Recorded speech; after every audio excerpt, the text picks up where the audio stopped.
Hi folks, so welcome back. So in this video, I'm going to cover a company from consumer space that is ADF Foods करके, ठीक है। क्या करता है company? Basically देखो उनका business model, they are into export करता है, मेजॉरिटी एक्सपोर्ट करता है। क्या करता है export? They are into selling of your ये ready to cook, ready to eat वाले सेगमेंट में प्रेजेंट है। मतलब ये आपके कुलचा हो गया, चटनीज़ हो गए, सॉसेज हो गए, वेरियस टाइप्स ऑफ डिप्स हो गए, मतलब पिकल्स हो गए, ये सब बेचता है to they export to countries like US, UK, middle eastern countries में आप ले लो। दुबई हो गया, यूएई हो गया, यूएई दुबई दुबई नहीं, दुबई तो कंट्री नहीं है, यूएई हो गया, सऊदी अरेबिया हो गया, ओमान, कतार, ये सब कंट्रीज़ में एक्सपोर्ट करता है मेजॉरिटी। इनका इंडिया में भी प्रेजेंट है, डोमेस्टिक में भी प्रेजेंस है बाय द नेम ऑफ उनके 4-5 ब्रांड है, ठीक है। कौन से ब्रांड है वो देख लेते हैं। एक उनका एक फ्लैगशिप ब्रांड है, मेन जो ब्रांड है दैट इज़ अशोका करके, ठीक है। दूसरा एक है उनका कैमल करके एक ब्रांड है एरोप्लेन होगा करके एक ब्रांड है।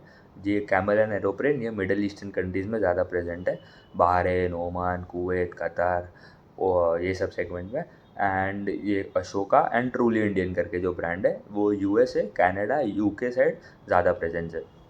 एंड एक सोल करके जो ब्रांड है रिसेंटली जो लॉन्च हुआ है, एडीएफ सोल जो नाम है उनका, दैट इज़ इंडिया में प्रेजेंट है, ठीक है। डोमेस्टिक ऑपरेशन वो करंटली जनरल ट्रेड में नहीं, जनरल ट्रेड मतलब ये जो नॉर्मल दुकान होते हैं आपके, हम जहाँ से सामान लेते ब्रिक एंड मोर्टर स्टोर्स, वहाँ पे नहीं, but in modern trade channel like D mart हो गया, रिलायंस के स्टोर्स हो गए, आपके रिलायंस रिटेल हो गया, online quick commerce, e commerce, Amazon, Flipkart, Blinkit, Swiggy, Instamart, वहाँ पे प्रेजेंट है, ठीक है। Modern trade, quick commerce and e commerce जो सोल वाला ब्रांड है, ठीक है, एडीएफ सोल जो नाम है। तो क्या करता है कंपनी, वो समझ लिया हम लोग ने, एक्सपोर्ट करता है ये सब chutney, pickle, ready to cook, ready to eat वाले सेगमेंट में, फ्रोज़न फूड हो गया, ये सब बेचता है।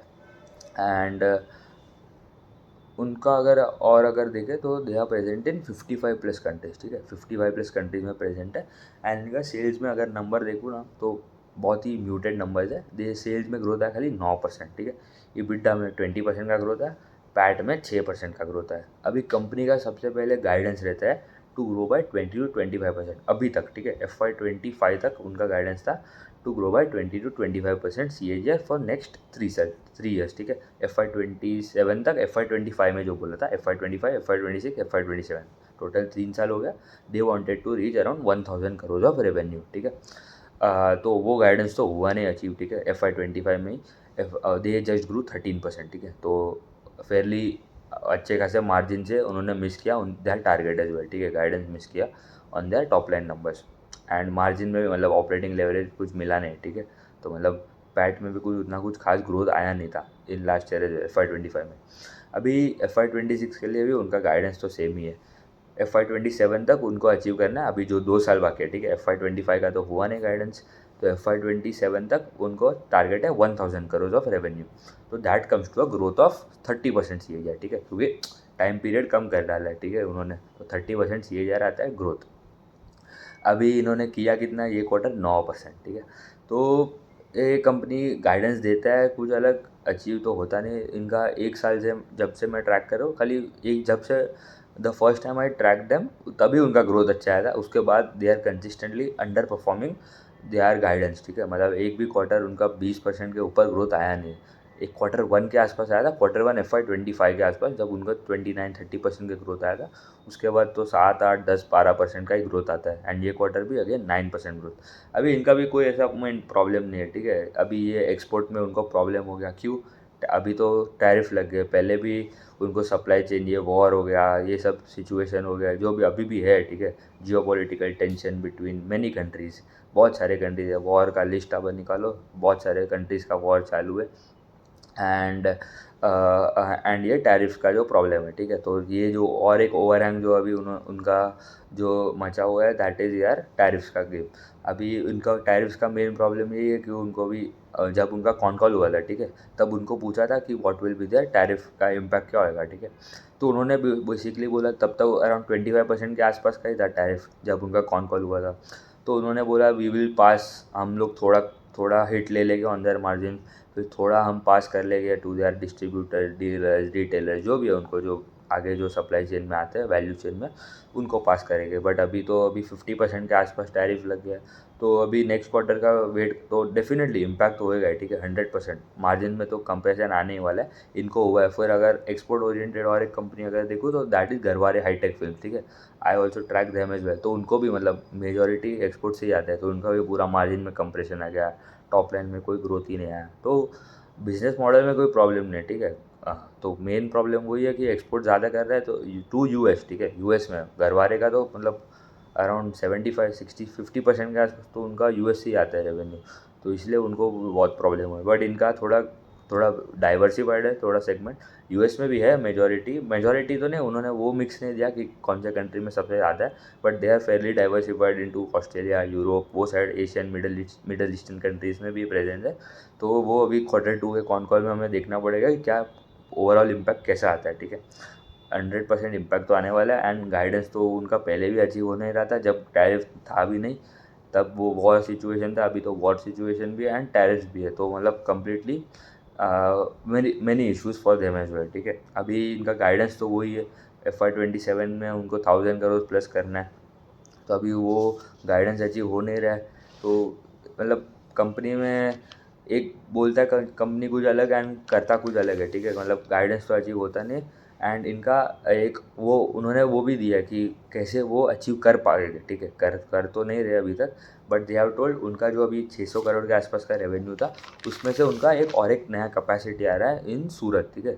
तो सूरत की कैपेसिटी से नया ग्रीनफील्ड एक्सपांड कर रहे हैं, मतलब नया ही पूरा बैरन लैंड पर नया फैसिलिटी बिठा रहे हैं, तो they can generate around 250 to 275 crore का रेवेन्यू वहाँ से आ सकता है। फिर एक ब्राउनफील्ड केपेक्स इंडिया ऑलरेडी उनका 2 फैसिलिटी है, एक हो गया गुजरात में फैसिलिटी एंड एक महाराष्ट्र में नासिक में फैसिलिटी है, तो वहाँ पे भी वो ब्राउनफील्ड एक्सपांशन से थोड़ा इंक्रीमेंटल रेवेन्यू वहाँ से भी जनरेट कर सकता है। तो अराउंड 180 to 200 करोड़ वहाँ से आ सकता है। एंड थोड़ा डिस्ट्रीब्यूशन वाला बिजनेस भी, हाँ इनके 2 बिजनेस है, ठीक है, वो मैं आपको बोलना भूल गया। जो मेन था उनका एक खुद का D2C, मतलब डायरेक्ट कस्टमर्स को सेल करता है, उसके खुद के ब्रांड। कौन से brand? Ashoka, truly Indian, ADF soul करके जो ब्रांड है, कैमल एंड एरोप्लेन, ये जो 5 उनके खुद के ब्रांड है, वो डायरेक्टली कस्टमर को सेल करता है। तो उनका 70-85% रेवेन्यू ये प्रोसेस फूड खुद के सेगमेंट से आता है, एंड दूसरा 15% रेवेन्यू आता है उनका डिस्ट्रीब्यूशन वाला बिजनेस। डिस्ट्रीब्यूशन वाला बिजनेस क्या है उनका? वो क्या करता है, बेसिकली कमीशन लेता है टू फ्रॉम ये जो पतंजलि के जो प्रोडक्ट्स आते हैं, फिर रेड लेबल का जो चाय आता है, ठीक है, रेड लेबल टी आता है, ब्रूक बॉन्ड, ताजमहल करके वो एक चाय का ब्रांड है, ये सब के लिए एक्सपोर्ट का डिस्ट्रीब्यूशन का बिजनेस करता है। तो एक्सपोर्ट में इनका प्रेजेंस अच्छा है, तो ये सब के प्रोडक्ट्स, ये सब ब्रांड के प्रोडक्ट वो एक्सपोर्ट में बिजनेस करता है, वो सेल करता है एंड वहाँ से वो कमीशन मिलता है। तो छोटा बिजनेस है, 15% रेवेन्यू वहाँ से आता है। तो 2 बिजनेस है इनके। लिप्टन करके जो टी बनाता है वो कंपनी है, फिर रेड लेबल टी है, तो ये सब का डिस्ट्रीब्यूशन का धंधा करता है। तो ये 2 बिजनेस थे, बट मेनली उनका मेजॉरिटी 85% तो उनका खुद वाले ब्रांड से ही आता है। तो वो हो गया उनका revenue mix from their 2 different businesses, ठीक है।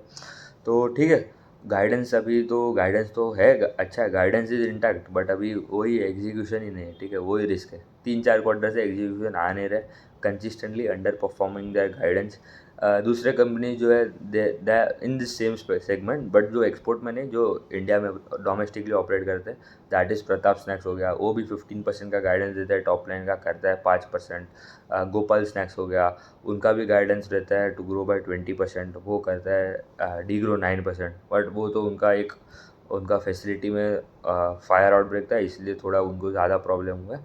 बट वो भी हमें एग्जीक्यूशन ट्रैक करना पड़ेगा आगे जाके कैसा, क्योंकि H2 में बोल रहे सब, अभी H2 में रिकवरी आना चाहिए।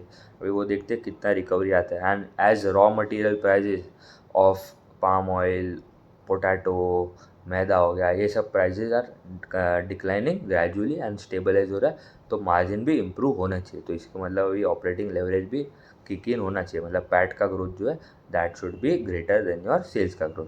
तो ये हो गया इन द कंज्यूमर स्पेस में। और 2-3 कंपनियाँ बाकी है that we will cover. ADF food cover कर लिया in this video, already covered Bector, Bikaji, Pratap snacks हो गया, गोपाल स्नैक्स हो गया, जो अच्छे कंपनीज है in this space that are vintage coffee करके जो कंपनी है, फिर हो गया आपके मनोरमा इंडस्ट्री करके जो कंपनी है, जो CB कोको बटर इक्विवेलेंट्स बेचता है, एंड और थोड़े है we will cover in upcoming few videos, ठीक है। तो उतना ही रखते हैं, थैंक यू।